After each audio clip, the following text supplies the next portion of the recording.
Hello, you. Is that Guru Larry's intro? That is. Why was that my instinct? I'm not even that big of a fan of, like, Larry Bundy.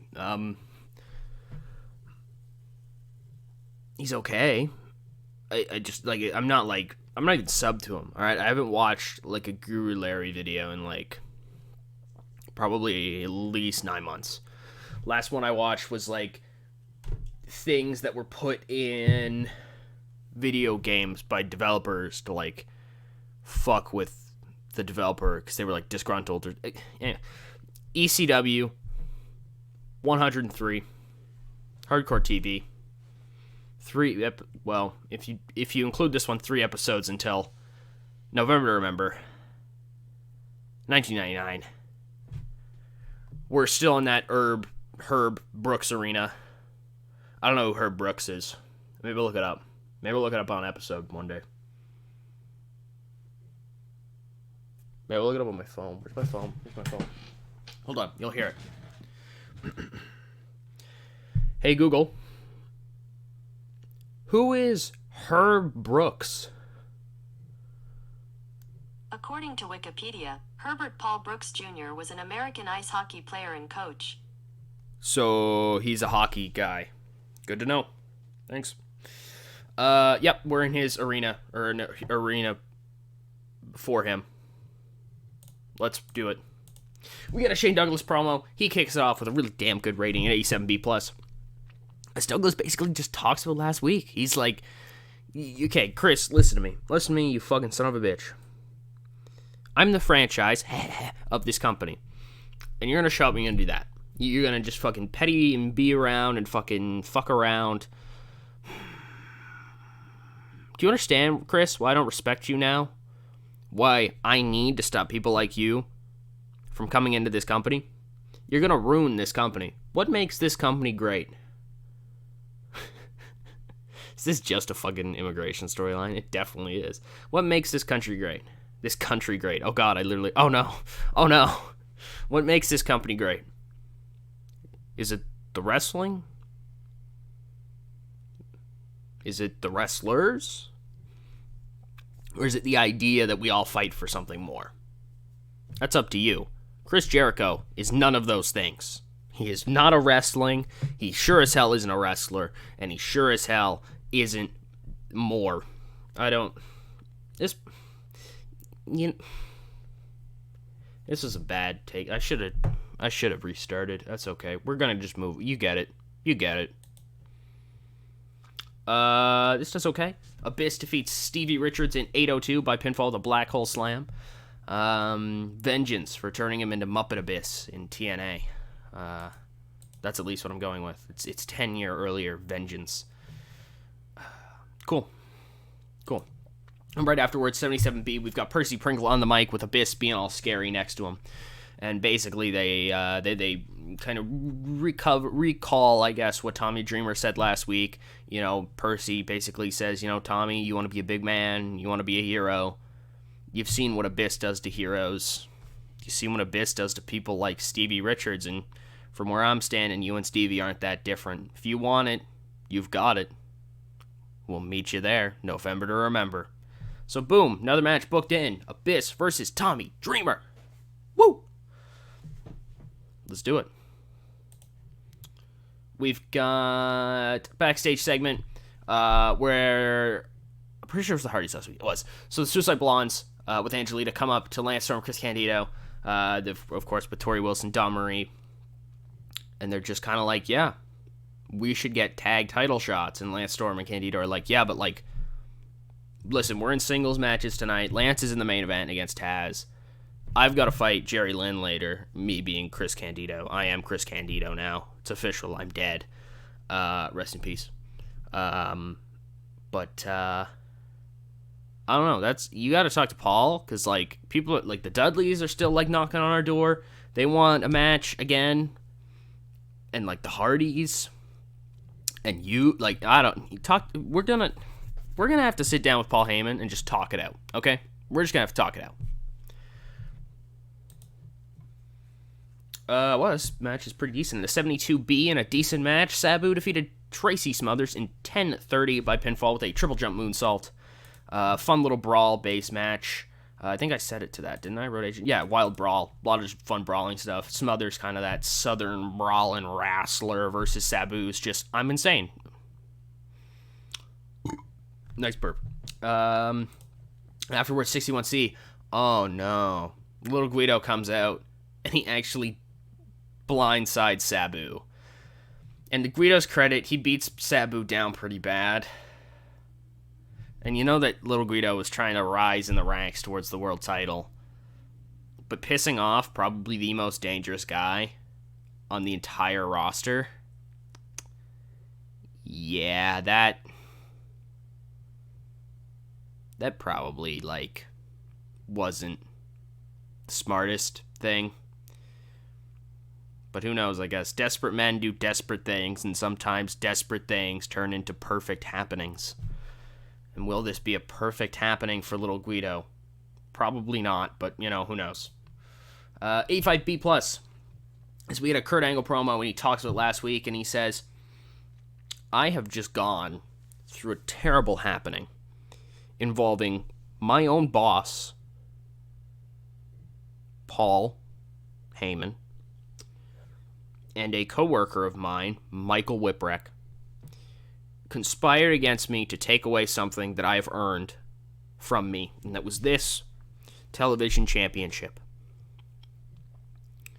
And Paul, I understand why you did it. I don't have to respect it, but I will understand it. But now, Paul, now I'm wondering if you just don't like me. You've all of a sudden switched up your game plan from taking somebody who, by no means, should be able to lay their grubby little hands on this beautiful piece of metal. Because, let's be honest, folks, we're ECW. These are, maybe they're even fucking plastic. I don't know. I don't know what this belt is. I don't touch it often, alright? Because, like, other people have touched it. Is Kurt Angle a germaphobe now in kayfabe? Oh, God. Anyways, Kurt basically just says, you brought in somebody else, Paul. You brought in a guy from a completely different company, and I get that it's your little tradition you've started.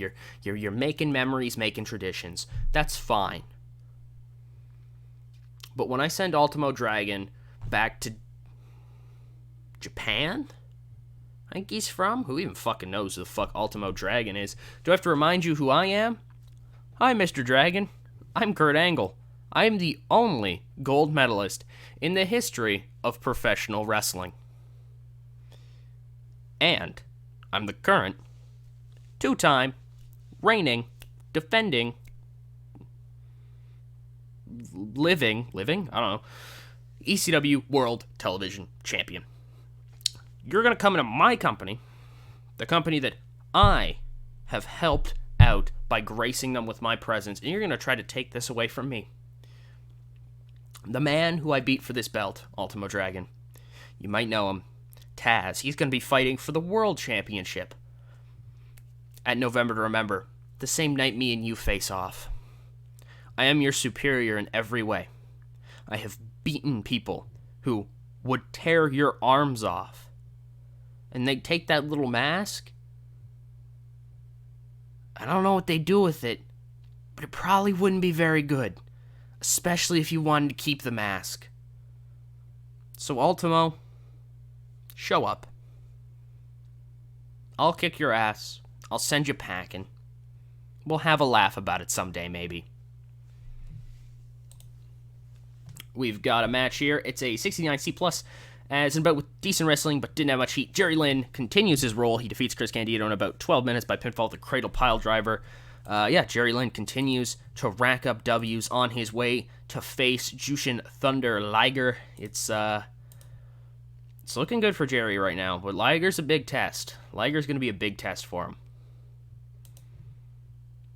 We had a promo here from Sandman and Woman, basically explaining what they did last week.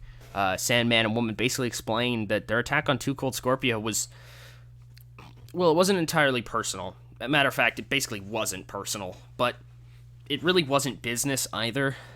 It was for the sake of violence.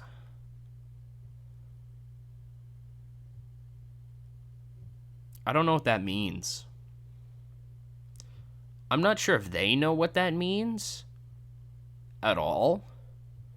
Or if they're crazy, like they might just be fucking crazy now. I don't know. They're going around just tagging people, saying it's for the sake of violence. What the fuck does that mean? Who the fuck is violence? Cool. And before our main event, we've got a 76B minus as violence. I forgot I called it that. Rob Van Dam backstage. We kind of cut backstage like, oh fuck. CM Punk's just laid out. RVD's laying some kicks into him. It's very obvious RVD is beating the fuck out of him.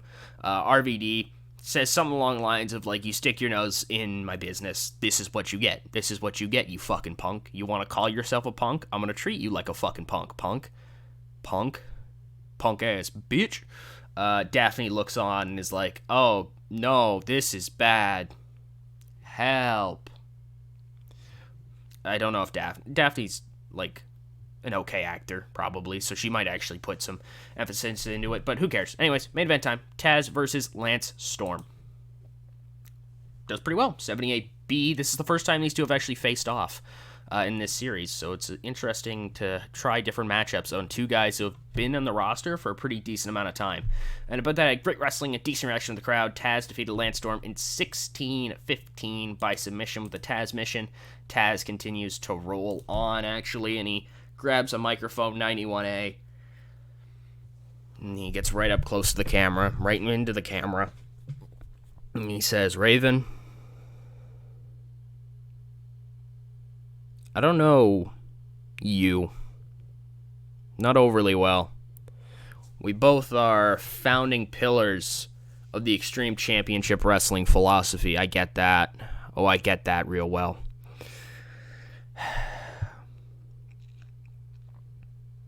You and Tommy have more history. You and Sandman have more history. Thinking about it, you and Rob have history.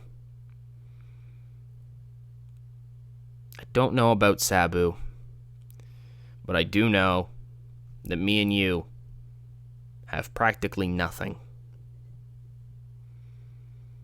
It's funny. You'd think all these years later, we would have interacted. We would have had a match, but I'm not sure we have. And maybe that's just finally the concussions destroying my brain. But it won't matter. Because after November to Remember, you won't remember anything. Raven, I was going to come into November to Remember and just take your belt. Easy as that. And again, when I say these things, Raven, I don't speak from a place of egotism or self-centrism or even ignorance to your ability. I get it. You're a good wrestler. It's why you're champion. Or maybe you're just a good strategist. I don't know. I do know you're good at something. And whatever that is, I hope you bring it. I want you on your best day. I want your goons, as many of them can walk. I want them all to come down. I want them to try to screw me. I want them to do everything in their power to make me lose. For when I overcome, and I will overcome, because I speak from a place of knowledge and confidence, I am unbeatable.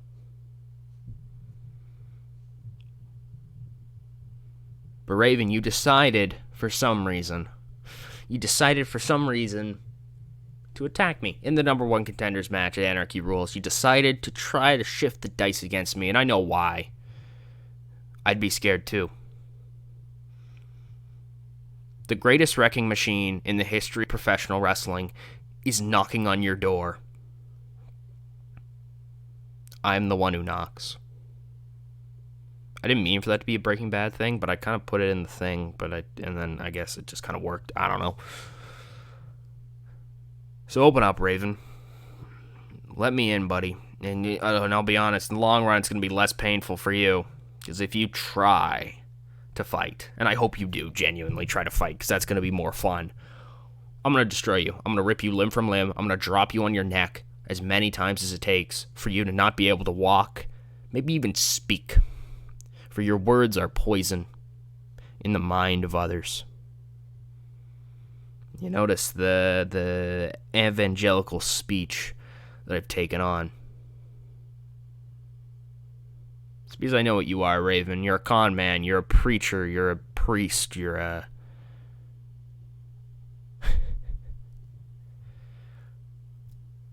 You're a man of charade and charade, however you want to pronounce it. It's not going to matter. Beat me if you can. And spoiler, you can't. Survive if I let you. 82B, we're up in 7. Good shit. I'm going to take a swig of this real quick. Hold on. All right. So when I left you last, we were going to sign Dean Malenko. A lot of crazy shit's going on. All right. Bidding wars are fucking everywhere. Like, WCW and WF are just fighting for guys, and somehow none of my guys are being taken. And I'm, like, kind of just looking back and forth. Like, I think Owen Hart's going to jump ship. Like, if there are any signings today, we'll just fucking look at them. So, boom.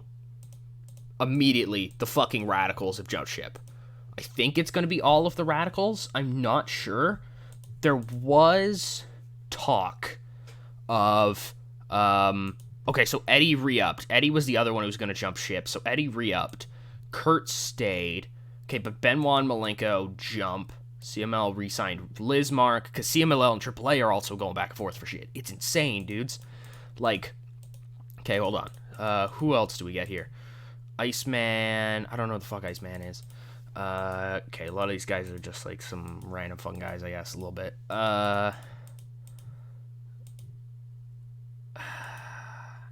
Cybernetico was another guy who CMLL thought they could poach, which isn't. Yeah. MMA win for Masayaki Narusi? I don't know. But anyway, so yeah, they re-upped over there. Eddie signed back with WCW. There's like a lot of crazy shit. So like, oh, by the way, when you see this, I forgot. We're on a new network. Broadcasting, I'll check real quick. Yeah, we're going to be on Challenge. Because they'll like actually talk to me. So yeah, we're going to do Challenge. I forgot about that because we can do late night there instead of Graveyard in the UK.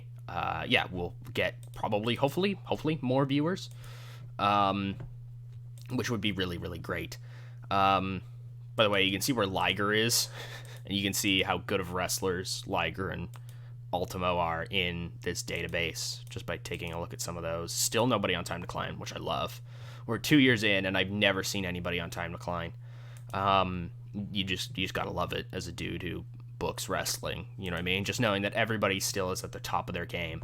And a lot of our guys are actually pretty young. Like, Raven's older. Hold on. I'll try to take a look here at, like, our main event guys, at who's older. Because, like, it's weird, because I know all pro wrestlers age differently, but I still consider, like, for a wrestler, of course, not in the real world, but, like, once you get past your mid-30s, you're kind of getting there. So, like, Raven, kind of. Sabu's getting there. Douglas is.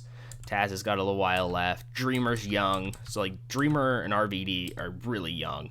Angle's pretty young as well. Jericho's young. Scorpio's young. Scorpio's older. Not old, of course, but older. Sandman is definitely over the hill, but I never think that Sandman's very good anyway, so it doesn't matter.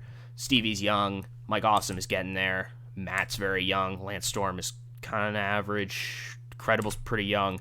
Lynn is older. Jeff's very, very young. Jeff is like the fucking guy kind of for the future, but not necessarily. I have certain guys pegged for the future, and I think like some of them are obvious, like AJ Styles, Smojo. I think those Punk, Jeff. Like, I mean, okay, what's on my next big things? Yeah, like, all my next big things, guys, are genuinely guys who I think could be kind of tops of this company. Maybe not so much Edge. Edge would have to evolve a lot as a worker. Or I'd have to turn him face and then heel again to, like, reset his character. Because currently the character that I have kind of laid out for him. He's just a party animal who just fucks all the time. So yeah, I'd have to kind of change that up. Anyways, yeah, it's really fucking crazy, kind of, that like people are going back and forth so much. Because like, okay, Benoit being there is cool. I'll have to probably switch up his picture because like I try to switch up the pictures after, or actually no, I always switch up pictures after November to Remember. So that's kind of when I'll probably do, like, I'll just do all the pictures at once. I do my companies, I do WCWs, WFs, kind of just make sure everything's looking okay. And mostly the game handles itself otherwise. So yeah, without further ado, I think that's all I want to talk about. Thank you all so much for watching. Hope you guys enjoyed. I'll see you for episode 104 and the go home for November to Remember. This is Silly Tuck, signing out.